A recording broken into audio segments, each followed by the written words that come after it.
It's Dr. Karma here, and we're doing our library lesson today.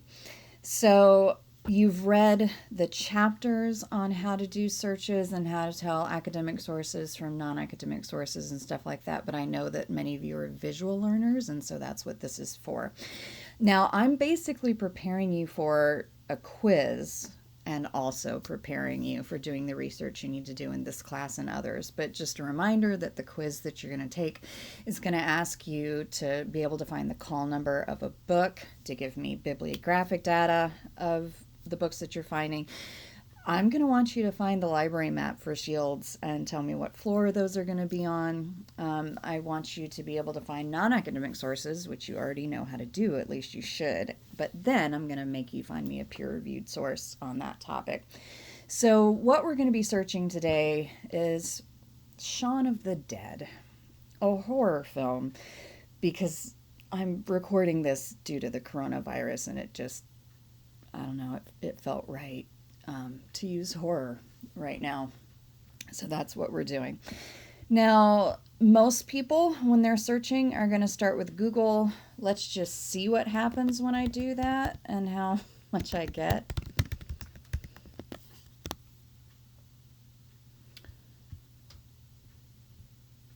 Okay, I'm getting a lot of videos. I'm getting Wikipedia, right? I'm just getting the most basic information about the film. It's not actually that helpful what comes up. And you'll see that there's over 3 million things that are coming up. Most people never go past the first page on Google, so if this is where you're starting your research, you're going to have a hell of a time. I'm also not going to go to Google Scholar, and the reason I'm not going to do that is because when I go to Google Scholar, if I find a good article, I will often hit a paywall. I don't need to pay for access to anything. I have a university library that can get me whatever I need. So that's just insane. I will also have the problem in Google Scholar that some of those predatory journals that you read about are indexed there, meaning you can find scholarship that has not actually been peer reviewed, even though it claims to be. It's inaccurate information. I am always going to start with my UC Davis library page. Now, I have the VPN set up on my computer, and hopefully you do too by this point, and that's why I'm going to be able to get into some of the things that I am. Now, I told you I want you to look for just a book, and that's because some of your professors will say, I want 2 news articles on this, I want 1 book on this. And part of the reason they're asking you for a book and sometimes a physical copy is because they want to make sure that you go into the library. So if you're looking for books, we can just do that here. I'm going to say, hey, Shaun of the Dead. Let's just do the basic search, then I'll show you the advanced search. So for Shaun of the Dead, I have many, many, many things that are going to come up. And that's because we do have stuff. So there's 74 things related to Shaun of the Dead that we have. The first is the graphic novel adaptation of Shaun of the Dead. While I'm here, you'll see that that's available at the Shields Library. And then this number over here, that's your call number. And so what that tells me is that when I go into basically any library in this country that isn't a K through 12 library, I'm going to be able to find this book using this number. It's never going to change. There's also British horror cinema since 1970, all this stuff. I can, of course, narrow this down to just the books if I want. And so I can say, hey, please just give me books. If language is a problem or year is a problem, I can change that here too. And now when I go down, I see we have 6 books on this, and you'll see that on this basic page it tells me whether they're available, whether they're not. And of course, this is just me looking for books that we have at the library. It's not showing me other things. If we go into, say I want this one, I can go read more about it. Notice that I can, if I want to, If I have EndNote installed, I can put this information in there. I can email this citation to myself, right? I can save my searches when I'm signed in and email those searches to myself. The library does make it very, very easy. If I go down, I can see more information. The book is on the shelf. It's in the general collection. We've got one copy of it. It's not checked out. All of this information. And then if I keep going, I see more description of what that's going to be, how many pages it has, all this other stuff. Virtual browse. That's so cool. Now, if we did not have the book that I needed, I can hit interlibrary request, and then that means that book is going to come to me from some other library. You can also, by the way, if we have a book and you live in Davis, but the book is in our collection at the medical center, you can actually have that book sent from the medical center to Shields to check out. So we can do that kind of stuff. But if there's a book that I want and UC Davis doesn't have it, but then Sac State has it or UC Santa Barbara has it, it's going to show up for me at Shields in a couple of days if I go in and do the interlibrary loan request. You can get your hands on anything that's possible to get your hands on. I mean, we can't get you the Mona Lisa, but we can get you basically any book on the Mona Lisa from anywhere in the world. So make sure that you know about those options. Okay, so that's how to do a book. That's the call number. The bibliographic information is full title, author, and then our year. There you go. Simple, simple. Notice that when we did that search, some reviews and things came up. So you can, of course, get some non-academic sources here. Okay. Finding a peer-reviewed source. Do not start here unless you want to wade through too many things, sort of like Google. Instead, as you should know from the reading, you always want to start in your subject guides. So I'm going to say, please take me to all of my subject guides. And then you'll notice that there's a subject guide for basically every discipline, every major that we have here.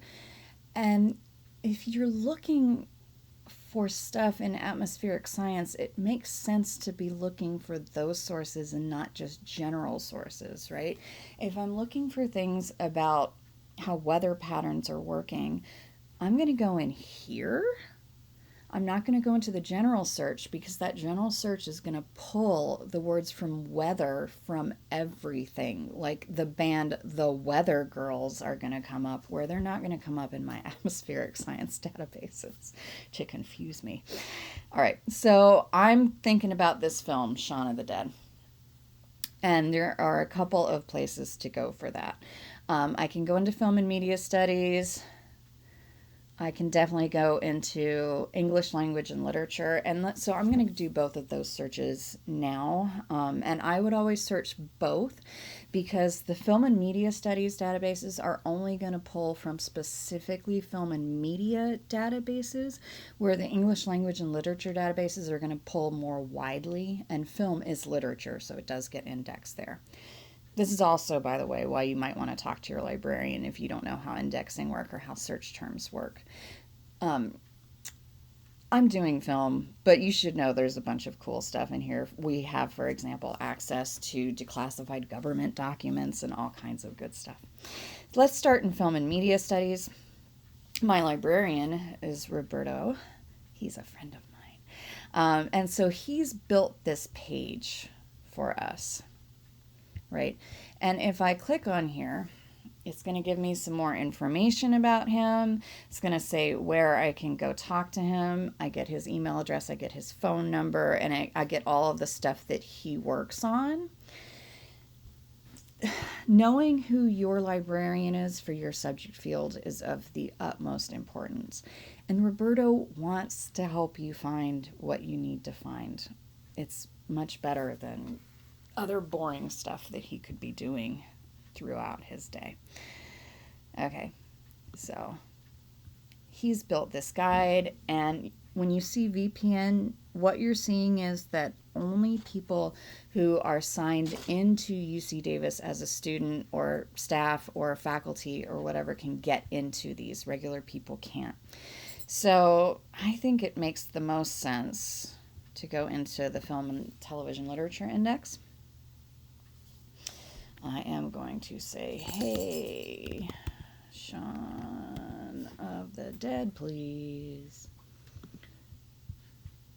And I'm just going to do my basic search to see what I get.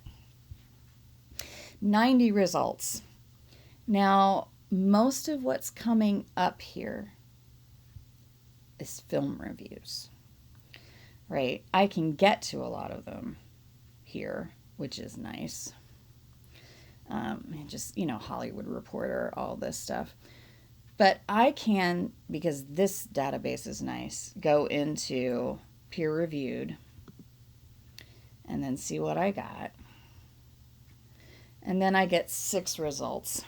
So I get British Cinema's Undead, Bring the Noise, Nature of Film Comedy, Fast and Slow Zombies, the Value of UK Film. Ooh, okay. So you want to, of course, if you find something, see if we can get our hands on it. So that's when you would go to check for full text.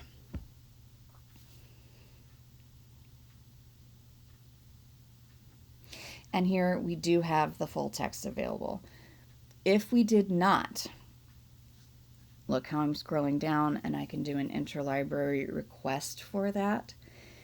What that means usually is that once I fill in an interlibrary request for an article, I'm going to get that article emailed to me, usually within 48 hours. It's amazing. This is why you don't ever start in Google Scholar. I don't have to pay for it. It can be brought to me. I know that it's going to be reliable if I'm in the right place. Now, what I do want to warn you about is that just because something is in a peer-reviewed article does not mean that it is peer-reviewed. On the quiz, a lot of students will find something in a peer-reviewed article. It will say review. It will be 1 page. Okay, that's not a peer-reviewed article. The letter to the editor or the letter from the editor, those are not peer-reviewed articles. They are in a peer-reviewed journal. Reviews of books and television and movies and things like that are not peer-reviewed articles. You have to use your common sense. Peer-reviewed academic articles are long. They are so long. And so if you see something that's just a couple pages, you are not seeing a peer-reviewed article. It's just, it's something that scholars are reading, but it's usually, again, just reviews of something, like reviews of a book to see if they would want to buy it for their library. Okay, so that was film and literature. I'm going to come back out, if I can. Yeah. Actually, I'm going to go back here, film and media studies, because I want to go into language and literature. Roberto is also our librarian for English language and literature. And our main source here is always the MLA.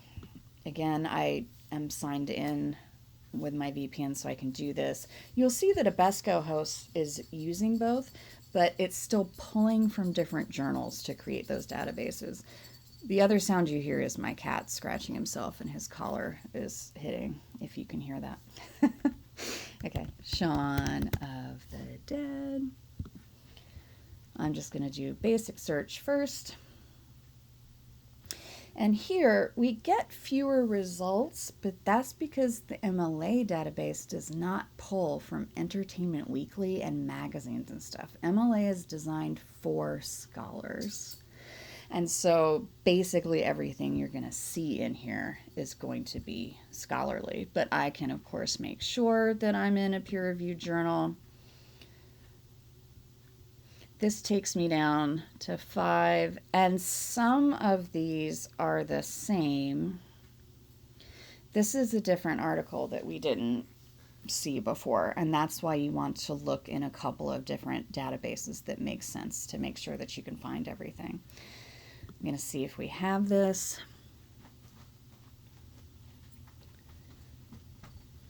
Full text is available. That's awesome. Yay. Right, again, I can email this to myself. I can do all of these things. Now, the databases that I have taken you to have been nice enough to tell me when I'm in a peer-reviewed source, but not all databases actually do that, which drives me crazy. So what you can do if you're in a database that doesn't do that is go back to your library page, and I'm looking for Ulrich's magical thing.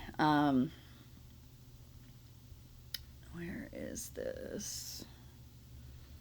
It might be under databases, actually. This is what happens when I make things in real time for you. I want library, databases.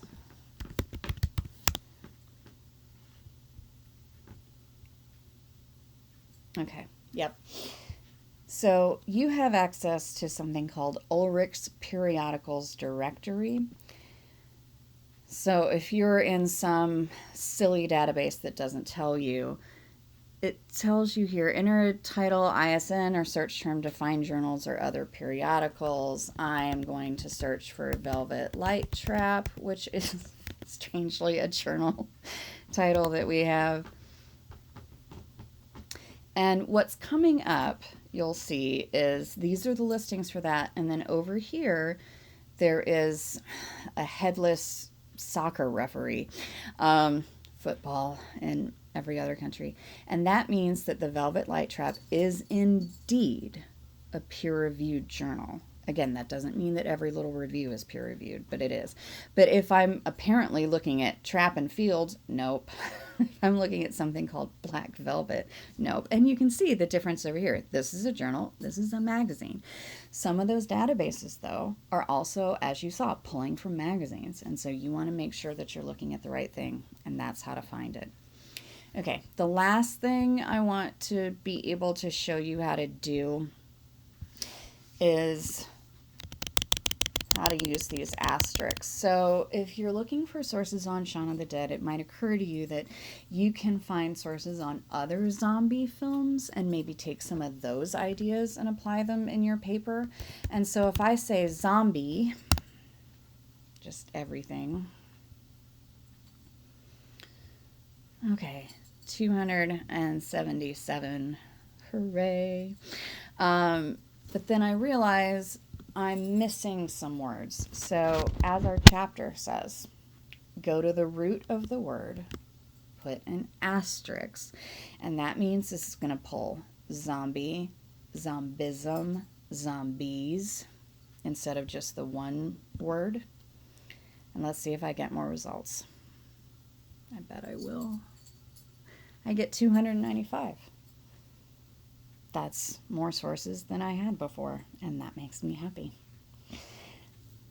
I'm only doing the most basic instruction here, and so I want to remind you that rather than just depending on this video and what you know how to do, that when you're looking for sources, you consult your subject librarian. They have degrees in the field that they're working in addition to that degree in looking shit up, which is a degree I don't have and neither do you. And they know how to find what you need. So I would start there, especially because they're going to know the terms. They're going to know how to set these databases and how to do this for you. And they do love helping you. All right. This has been Dr. Karma. I hope you enjoyed it. Bye.